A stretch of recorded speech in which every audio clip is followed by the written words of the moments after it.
Smart with Creative TV. Assalamualaikum warahmatullahi wabarakatuh. Hai teman-teman. Nah, ketemu lagi sama Ustazah Feby. Kali ini Ustazah mau ngapain ya? Belajar? Bukan. Karena bulan ini bulan suci Ramadan, Ustazah mau berkisah tentang sahabat Nabi. Kira-kira sahabat siapa ya yang Ustazah kisahkan kali ini? Nah, penasaran nggak? Kali ini Ustazah akan berkisah tentang sahabat Nabi yang sukses saat miskin, namun gagal saat kaya. Loh, kok bisa ya, Us? Gimana ya ceritanya? Nah, pengen tahu kan? Kalau pengen tahu, yuk simak cerita Ustazah berikut ini.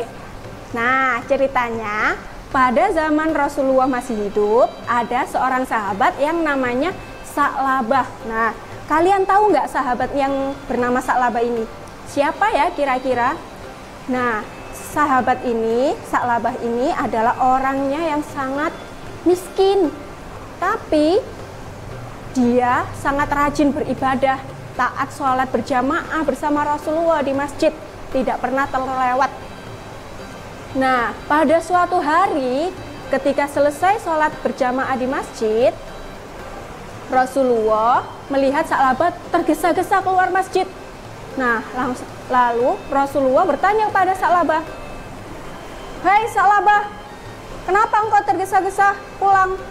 Tidakkah engkau berdoa terlebih dahulu?" Sa'labah menjawab, "Ya Rasulullah, kami sangat miskin. Kami hanya mempunyai satu pasang pakaian saja untuk sholat. Saya tergesa-gesa pulang karena istri saya menunggu pakaian yang saya kenakan ini. Kami sangat miskin ya Rasulullah. Jika engkau berkenan, doakanlah kami agar Allah mengangkat kemiskinan kami dan memberikan kami rezeki yang banyak." Mendengar Sa'labah, Rasulullah pun tersenyum.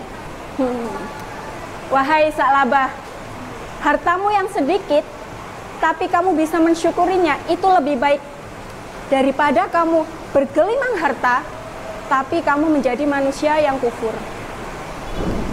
Nah, nasihat itu sedikit menghibur Sa'labah, karena yang ada dalam benaknya Sa'labah yaitu dia sudah bosan karena menjalani hari-harinya yang serba kekurangan. Satu-satunya cara yang dipikirkan oleh Sa'labah yaitu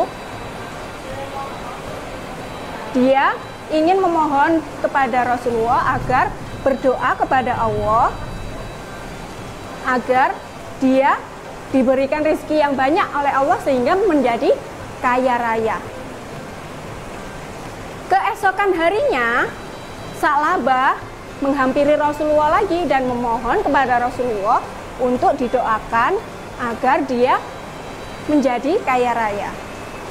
Setiap hari Sa'labah memohon kepada Rasulullah. Setelah 3 kali, Rasulullah akhirnya tidak bisa menolak. Rasulullah menengadahkan tangan ke atas langit dan berdoa, "Ya Allah, limpahkanlah rizkimu kepada Sa'labah."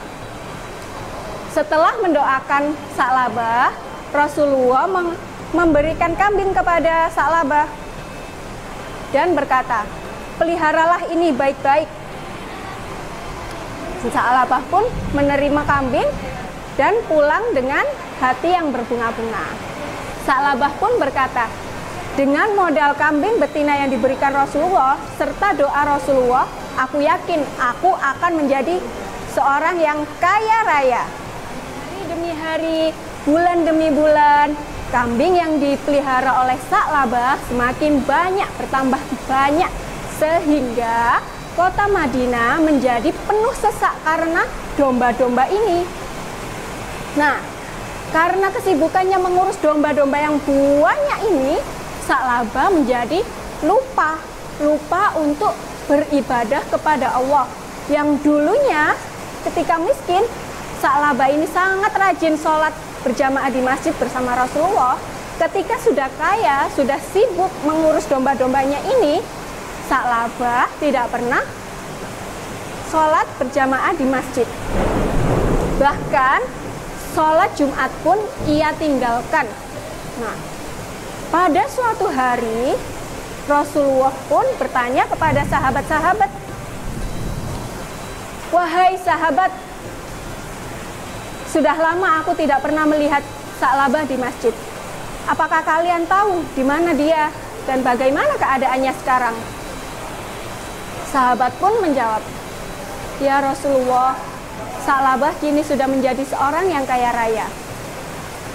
Rasulullah pun menjawab, "Benarkah? Lalu kenapa kok tidak pernah menyerahkan sedikit pun hartanya untuk disedekahkan?" Setelah Allah menurunkan ayat untuk memerintahkan mengeluarkan zakat, seluruh umat Islam di Madinah tak terkecuali Sa'labah wajib membayar zakat. Kemudian Rasulullah mengirim 2 orang untuk menarik zakat ke rumah Sa'labah. Mereka pun menghitung seluruh jumlah harta yang dimiliki oleh Sa'labah. Ternyata banyak harta yang harus dikeluarkan oleh Sa'labah untuk membayar zakat. Tapi ternyata tidak disangka-sangka Sa'labah pun berubah, wajahnya menjadi merah padam. Ia marah dan berkata, "Tidak, aku tidak mau rugi. Aku tidak mau mengeluarkan hartaku untuk kalian. Kalian pulang saja, pergi dari sini." Kemudian 2 orang tadi kembali kepada Rasulullah dan menceritakan perbuatan Sa'labah kepada Rasulullah. Nah, setelah diceritakan kepada Rasulullah, Rasulullah pun bersedih karena kehilangan sahabatnya yang dulu tekun beribadah, namun sekarang ketika kaya, dia lupa untuk beribadah kepada Allah. Dan kemudian Allah menurunkan surat At-Taubah ayat 75 sampai 76 yang artinya seperti ini. "Dan di antara mereka ada orang yang telah berikrar kepada Allah, sesungguhnya jika Allah memberi sebagian karunia-Nya kepada kami, pastilah kami akan bersedekah dan pastilah kami termasuk orang-orang saleh. Maka setelah Allah memberikan kepada mereka sebagian dari karunia-Nya, mereka kikir dengan itu dan berpaling, dan mereka benar-benar memanglah orang-orang yang selalu membelakangi kebenaran." Nah, setelah Allah menurunkan surat At-Taubah ayat 75 dan 76, seorang kerabat dari Sa'labah pun mendengar dan berkata kepada Sa'labah, "Celakalah kamu Sa'labah, Allah telah menurunkan ayat untukmu karena perbuatanmu itu." Sa'labah tertegun. Ia baru sadar bahwa nafsu telah menguasai dirinya. Kini ia bergegas menuju Rasulullah dan membawa seluruh hartanya untuk membayar zakat.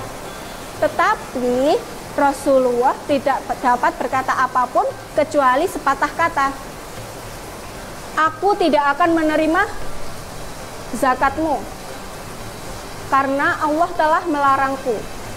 Kemudian Sa'labah pun mengambil debu dan mengusapkan ke kepalanya sebagai tanda dia sangat menyesal. Kemudian Rasulullah berkata kepada Sa'labah, "Inilah perumpamaan perbuatanmu selama ini, sia-sia belaka. Aku telah memerintahkan kamu untuk berzakat, tapi kamu tidak mau melaksanakannya. Celakalah kamu, wahai Sa'labah." Sa'labah pun berjalan lunglai menuju rumahnya. Hari-harinya dipenuhi dengan penyesalan dalam hidupnya. Hingga suatu hari terdengar kabar bahwa Rasulullah telah wafat. Dia pun semakin menyesal dan sedih karena zakatnya tidak diterima hingga Rasulullah wafat.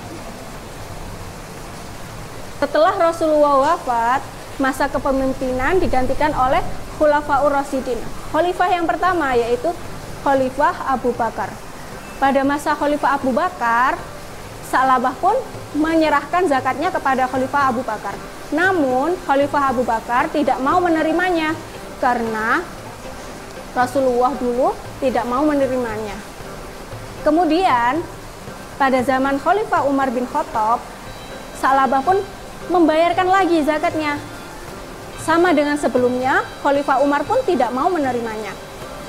Yang ketiga, Khalifah Utsman bin Affan, Sa'labah pun membayar zakatnya, namun Khalifah Utsman tidak mau menerimanya juga. Demikian seterusnya hingga suatu saat Sa'labah pun meninggal dan diikuti oleh hewan peliharaannya yang juga ikut mati. Nah, demikian kisah dari sahabat Nabi tadi. Semoga kalian bisa mengambil hikmahnya dan pesan moral yang ada di cerita tadi. Nah, pesan dari kisah tadi yaitu zakat itu rukun Islam nomor 4. Jadi wajib kita laksanakan. Jangan sampai kita tidak melaksanakan menunaikan zakat. Nah, berhubung di bulan yang suci ini, bulan suci Ramadan ini, ada satu zakat yang wajib kita bayarkan, yaitu namanya zakat fitrah. Biasanya zakat fitrah itu kita membayarnya dengan 2,5 kilo beras. Nah, sekian kisah dari Ustazah Feby kali ini. Semoga bermanfaat. Terima kasih. Wassalamualaikum warahmatullahi wabarakatuh.